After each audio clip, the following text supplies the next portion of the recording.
What's going on, everyone? Welcome back to the channel. If you're new to the channel, my name is AkeemHaynes. I'm a two-time Olympian, Olympic bronze medalist, author, motivational speaker, and sports commentator. On my channel, we talk boxing, MMA, track and field, and of course, motivation and encouraging content. If this is something that you enjoy, then I hope that you subscribe to the channel. Now, let's get into the video. Danny Garcia versus Jose Benavidez Jr. What are our thoughts on this fight? We last saw Danny Garcia against Errol Spence.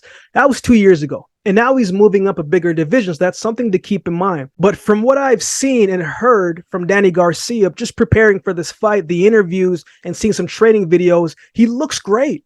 He sounds like he's in good spirits and he is confident. And he keeps saying, man, at 154, the power that I had in the last division will carry over and I can really start to put on that power and show people that I'm still here and I'm still knocking people out. So he believes that this is going to be a better division for him. And until we see him inside the ring, we have to believe what he's saying. We got to take him at his word. Danny Garcia is a very good counterpuncher. Every time you miss, chances are you'll get touched up with something. He's got power in that right hand. He's got a good straight hand. He has an overhand looping right hand that caught Errol Spence in the 7th round, and I'm sure he will use that same style and that same flow against Jose Benavidez Jr. He has good body movement, but his neck movement could use a little work. He's strong, he's durable, he's never been knocked out before, nor has he been knocked down before in his career, I don't believe. That's impressive.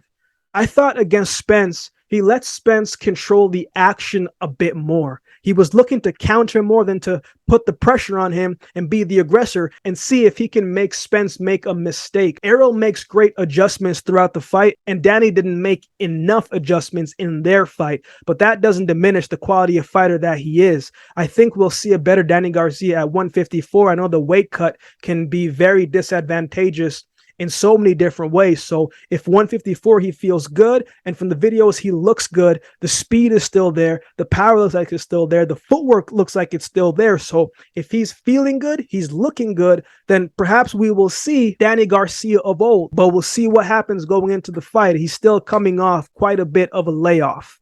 But let's talk about Jose Benavidez Jr. In his last fight against Francisco Torres, that wasn't the best performance by Jose Benavidez Jr., right? Now, it could have been many reasons. The long layoff, it was his first fight since 2018 when he lost to Terrence Crawford, but that's a tough layoff for anyone, so that could be part of it. But I also think he didn't go in with the best game plan either. I think he was looking for the knockout shot instead of setting it up.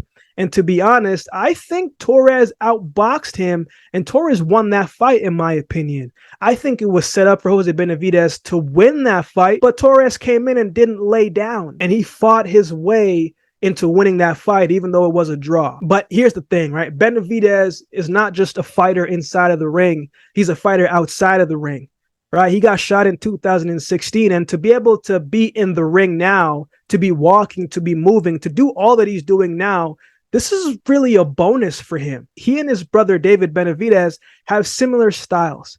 Good hand speed, good placement, good power, putting the pressure on their opponents, good uppercut. He kind of fights in bursts. He's got a big wingspan. He's a good body puncher.